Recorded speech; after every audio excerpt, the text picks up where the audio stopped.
Today's Monday and it's our second week, and this morning we're meeting with SILT, which is a teaching language organisation. And this afternoon we are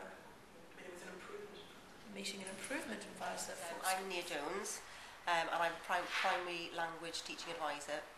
However, I do have a background in secondary MFL teaching. I actually taught in a secondary school, a Welsh medium secondary school in Pontypridd, which is deep in the valleys of South Wales, and I taught there for 12 years before actually moving here to SILT Cymru, working on a specific project for introducing modern languages into primary school. SILT Cymru, which is Wales, which was Welsh for Wales, was set up in 2002, I believe. That's before my time,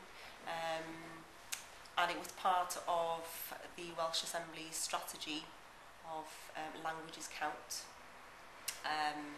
where basically the aim was to raise standards in MFL, in modern foreign languages specifically, and also to raise uptake, because what was happening, because languages are not statutory after the age of 40. I think at the moment we're at about 28-29% in Wales opt to take a modern foreign language at GCSE, so post 14, which of course then we lose more once they've done their GCSEs and come to do their A-levels.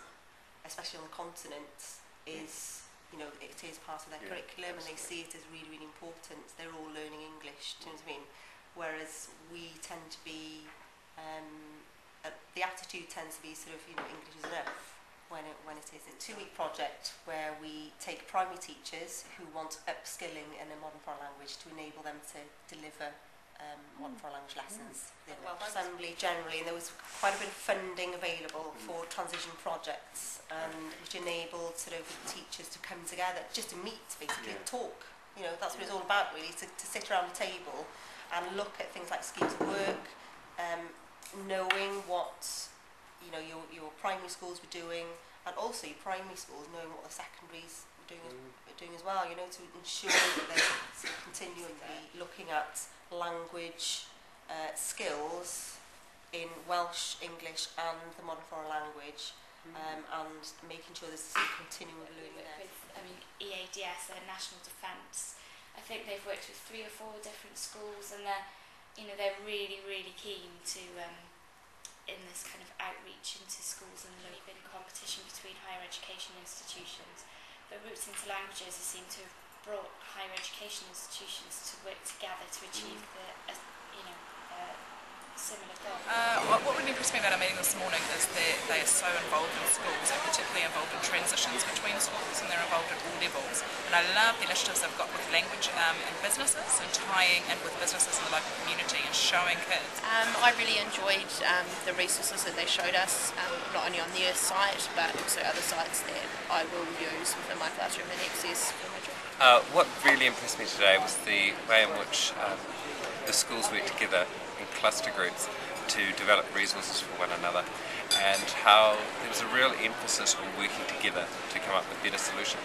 I'm Howell Jones, and I'm a school improvement advisor with Cardiff County Council, and I have responsibility specifically for Welsh language development, Welsh as a first language and as a second language, which I will explain in a moment. There is no doubt that politics and the establishment of the Welsh Assembly, our own sort of level of government, that has been vitally important. And you've got things like the Welsh Language Act 1993 putting Welsh and English on an equal basis in public life.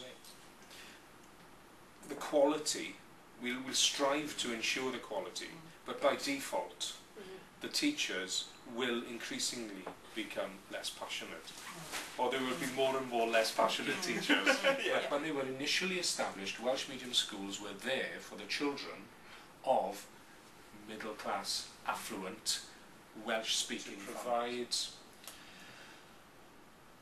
Welsh medium play facilities, youth clubs, so that the involvement continues outside, so that it becomes a normal experience for them, not just an experience which they associate with the classroom.